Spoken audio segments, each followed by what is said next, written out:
Hello everyone, it is me Vegeta T23 and welcome back to my new What If. Today we're talking about what if Vegeta was born with Divine Ki. Before I start, I'd like to mention that I created a Discord server for you to join. The link is in the description of this video, so if you'd like to join in and talk to me and the rest of my fans, it's there. I'd also like to mention that I created an Instagram so you can survey my very uninteresting life. I mainly post Osu stuff. Now back to the video. In the last part, we discussed how Vegeta was born and his unusual ability to heal. King Vegeta wanted to test his son by sending him to conquer with Nappa, but got lost due to a space crash. He was found, and then, when he realized planet Vegeta was gone, he went to get as many Saiyans as he could to enact revenge. So he visited Goku first, fought him, and then made him believe so they can go on with their plan. With the recap out of the way, let's continue the what if. Vegeta's plan to invite Goku into his awesome world of bullshit has succeeded, and he's gonna plan on what to do next. Considering Goku is still watching over his shoulder, Vegeta has very little room for error and must proceed with caution. He takes into account the fact that Goku would protect his family and friends no matter what, and that he wants nothing but full cooperation with the two Saiyans, if they want to do what they came here for. So Vegeta became accustomed to life on Earth, wearing Earth clothing at times while Bulma made him armor, as well as Nappa. Bulma actually got a little thing for Vegeta, considering he's pretty prideful and shares many traits similar to hers. She gets Vegeta's attention, but it's not long before they began arguing, getting the attention of the entire Z Fighter Force, surrounding them as they went off. Vegeta and Bulma had no idea what was going around them, so they kept arguing about the armor and how he hates normal clothing as he feels very exposed in it. By the time they finished and looked to the side, Yamcha stopped the timer and commented on how the two just surpassed the arguing time record Bulma and him ever had. Vegeta just turned back and continued on arguing, with the entire circle of people just astonished and confused. As more people join the circle, Vegeta and Bulma are going at it until they both turn around and all huffed and puffed. Yamcha just left, same with Tien and Chaozu, while Goku just led Bulma away and Nappa led Vegeta away to train. Goku heard Bulma say how she never had a connection this close to a random. Nappa heard the same from Vegeta. Bulma then went to work on the ship on the request of Goku. Vegeta came back to apologize, but not without starting yet another pointless argument. At this point, they stopped very early and confessed straight away. Bulma figured that Vegeta has his own special Saiyan thing for her, and they kicked it off, all with Yamcha listening in and walking away with his head down, leaving the premises. Nappa started talking to Miss Briefs and canonically placed Blanche, who was telling him about all her raids and robberies, which made Nappa very entertained. The completion of the ship was postponed, but after a long time it was done, with a gravity machine implemented on the request of Vegeta, since the puny gravity of Earth was too little for him. Nonetheless, they started preparing for the trip to Namek, which meant Goku, Vegeta, Nappa, Krillin, and coincidentally Bulma, as the squad departed. In Bulma's spaceship, many arguments occurred, mostly from Vegeta and Bulma. Actually all from Vegeta and Bulma. But the Saiyans put in work and trained hard, meaning they all got a massive potential boost and a bigger power level than in canon. Krillin also joined in here and there, and Bulma, even though she made a room which doesn't get affected by the machine, still experiences 2, maybe 3 times normal gravity at times because of how violently those Saiyans were training. In about 2 weeks, the Saiyans arrived on Namek and went straight to planning on how everything is gonna unfold. They kept their distance from Frieza and started making arrangements and plans. Vegeta knew that Frieza would be hiding in the Dragon Balls in his ship, and they can postpone his wish in the long term if they got in there and stole them. Goku said that they can't just use a dragon radar and steal the ones that are remaining. Vegeta likes that idea, seeing that as a low-key way of getting things done, so they get right to it. They had 3 Dragon Balls to get, so they rushed as fast as they could. After getting the first one, they saw another one move very quickly towards them.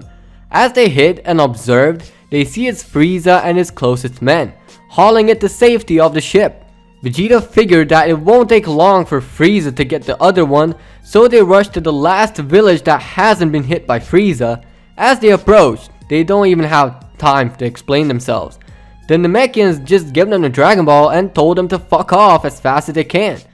They all dip, with Vegeta at the back saying how he'll be the decoy for them as he sensed Frieza being extremely close. As he stopped, he lowered his power and waited. Frieza stopped as his men continued. Frieza asked Vegeta what is he doing on Namek. Vegeta replied that he's tailing the guys who beat him up, saying how he's after the Dragon Balls to wish for immortality. Frieza replied how he wishes the same and wanted to join back, saying that he still hasn't changed. Vegeta, seeing that Frieza is still a scum, says that he'd love to be back in, to which Frieza gladly says yes, not knowing Vegeta has turned a leaf. Vegeta asks Frieza why didn't he get picked up when his ship got mutilated in a space crash. Frieza told him that his counter's tracker was damaged, probably from landing. Vegeta knew it was bullshit considering he could trace Nappa and Raditz back there, so his counter was fine, but he decided to roll with it. Vegeta and Frieza arrived at the ship and asked to guard the Dragon Balls, considering he wants the wish too, attempting to, well, bullshit how those Dragon Balls have 3 wishes, which is true but not known yet. Frieza asks Vegeta of it, and Vegeta tells him about the Dragon Balls through some sugar on top and lying about some things. Frieza buys it and tells Vegeta to keep hold of those at any cost.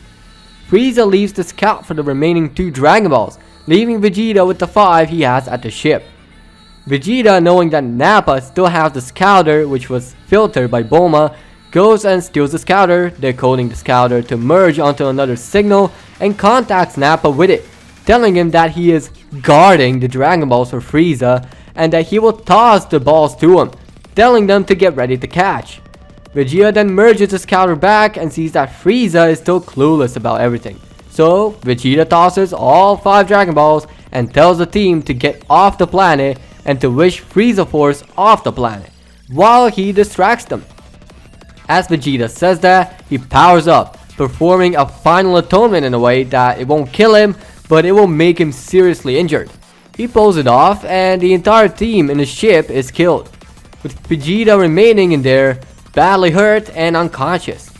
Frieza noticed the power skyrocket to over 600,000 before completely disappearing, rushing back to the ship to find nothing but ruins, with Vegeta and a couple of others badly injured and Dragon Balls gone. Frieza manages to wake up Vegeta to ask him what went wrong. Vegeta soundly lies that the team he was after came back and raided the spot, unlocking more ki within himself and powering up, getting more power with him than anything else.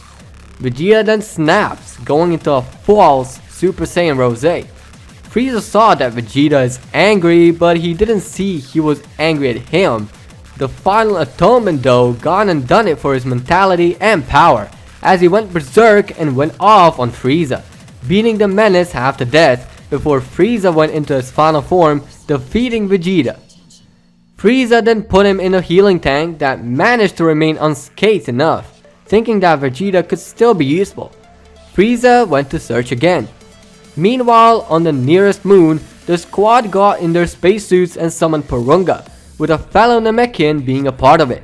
Summoning the dragon in the Namekian tongue, they knew they can't wish for death or immortality, so they decided to wish to teleport the entire Frieza Force into the deepest parts of a nearby sun. That didn't work because Porunga can only affect a small batch of people or a single person. He was then asked to do that for Frieza only, but that also failed because it was considered death because Porunga cannot wish for death. Nappa then got an idea. Seeing that Vegeta always spoke of the Saiyan's ability to become stronger after a near-death experience, he wished for Vegeta to get the strongest Zenkai possible. Back to Vegeta, Vegeta was already almost fully healed, with the Zenkai increasing by every minute. All of a sudden, a very high burst of power appeared within Vegeta, sky high, pushing him to double the power, so basically a double Super Zenkai. Vegeta finally healed and got out with a bang, ready to take down Frieza. Frieza sensed that and went to investigate. Vegeta was already there in basically a few seconds. Vegeta then went berserk again just to enter that state again. With a power level of 10 million, which was Zenkai'd in full power, and a 10,000 times boost of the false Super Saiyan Rose, we're looking at a power level nearly 100 billion. Frieza didn't even need the scouter to know the power Vegeta now generated. And for a good reason. The pressure of it is insane and Frieza knew he fucked up now. Vegeta then regains his composure as his irises appear. He tells Vegeta that he's about to die for the sake of all Saiyans he brutally murdered, as well as other members of the universe who probably didn't deserve it either. Also saying how he is glad he was knocked off course. With a nice punch through Frieza's skull, Vegeta defeated the villain, blasting Frieza away with a spectacular Gallic gun. With that, Vegeta was still not fully in control, so he went to the squad over at the moon that they went to for a wish.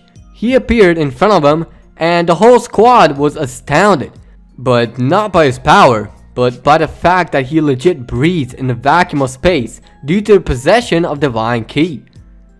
And with that, we're leaving things be for now. Thank you for watching.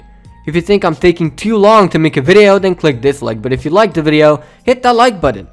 If you'd like me to cover your idea in the near future, comment down below. And as always, peace out.